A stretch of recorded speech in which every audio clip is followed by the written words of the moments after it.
bonjour, donc Emmanuel Ploton, je suis directeur adjoint de la relation client chez Orange Bank. Donc Orange Bank, filiale du groupe Orange.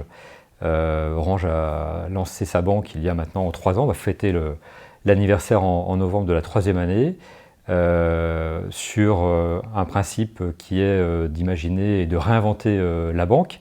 Alors l'offre bancaire est extrêmement large en France et très complète.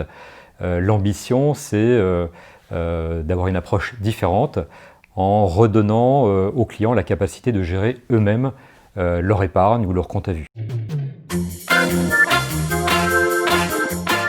Une de nos plus gros enjeux, c'est de faire face à la croissance et à l'augmentation du nombre de clients.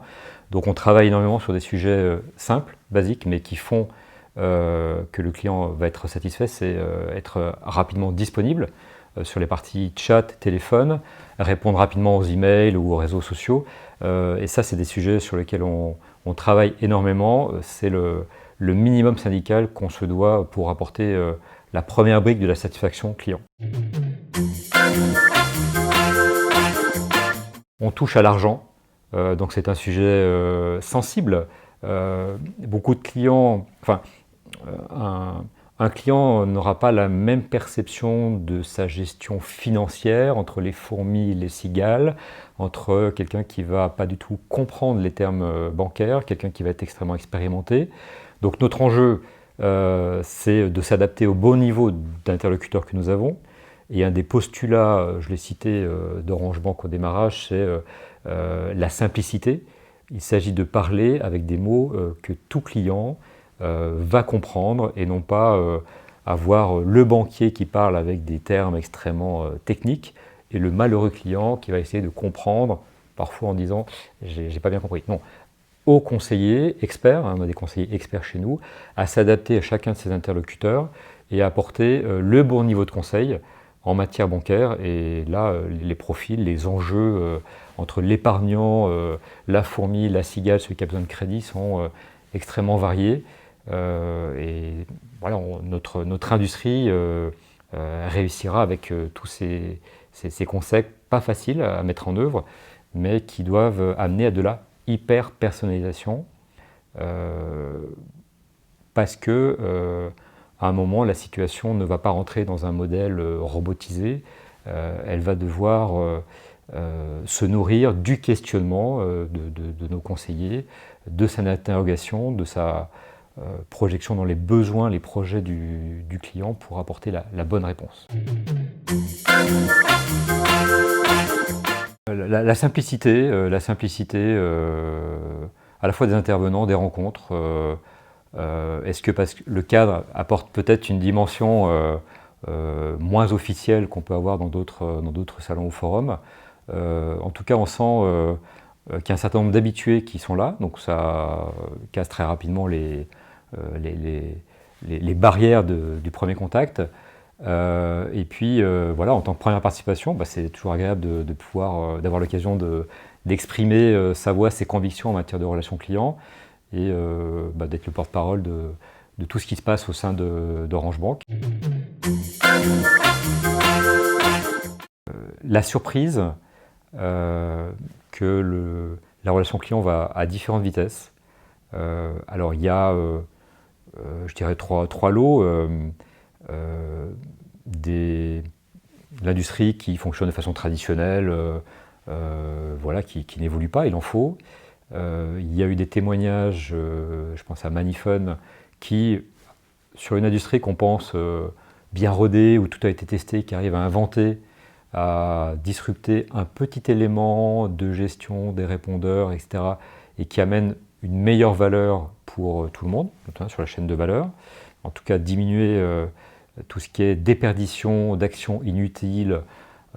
Et là, je pense à tout ce qui est Lean Six Sigma, aller chercher le gaspillage, les fameux MUDA. Donc c'est intéressant de se dire qu'encore aujourd'hui, dans notre industrie qui a plusieurs décennies, on arrive à trouver des nouveautés. Et la troisième tendance, c'est les grands disrupteurs, ce qui va faire demain la relation client.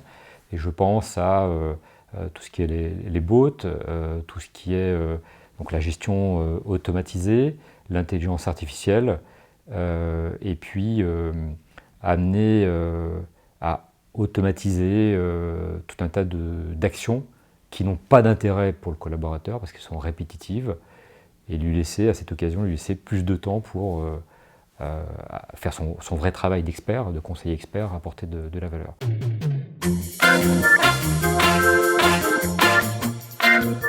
On peut faire beaucoup de parallèles avec un service client. On attend des choses de base qui se négocient même plus. Je vais l'illustrer, on attend dès les premiers pas dans l'hôtel une espèce d'ordre, de beauté, d'esthétique. Voilà. J'ai été aussi attentif dans ma chambre au premier regard, à l'organisation de la chambre, les petits détails. Bien entendu, j'ai fait quelques tests de propreté parce que j'ai mon sens de professionnel de la relation client, et je me dis que autant tester aussi soi-même pour voir ce que ça donne. Bon, donc tous ces éléments de base, ça on les attend d'un hôtel, ça ne se discute plus, encore moins un 5 étoiles.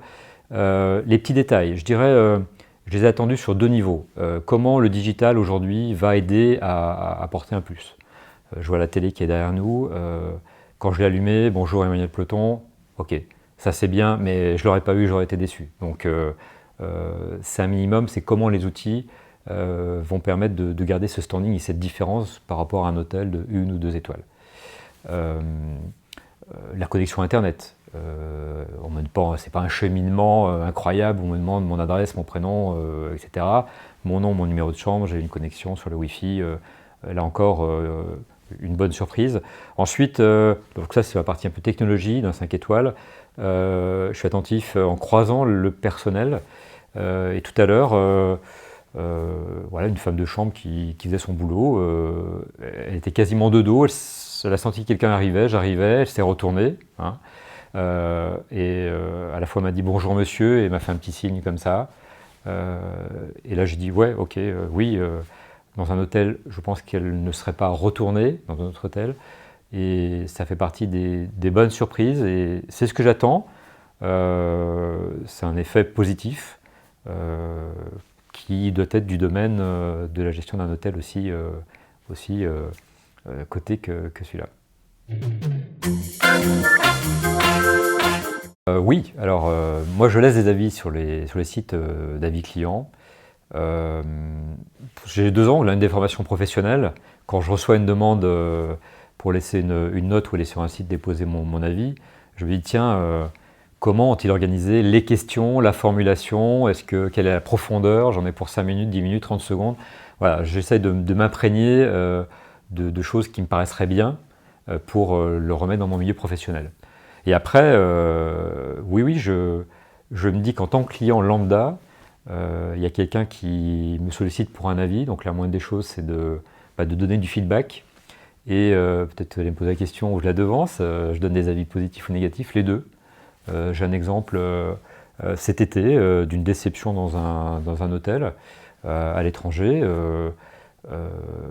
Un des moyens de m'exprimer, puisque le directeur d'hôtel n'avait pas su entendre, un des moyens de m'exprimer a été de le faire par l'avis que j'ai donné. Donc c'est un avis qui était globalement négatif, mais l'avis m'a permis de mettre les points forts d'établissement de l'hôtel, mais aussi les points que j'estimais comme étant d'amélioration. Voilà. Il ne s'agit pas de critiquer pour critiquer, il s'agit, dans ces feedbacks, pour moi, c'est d'apporter des éléments, voire des solutions.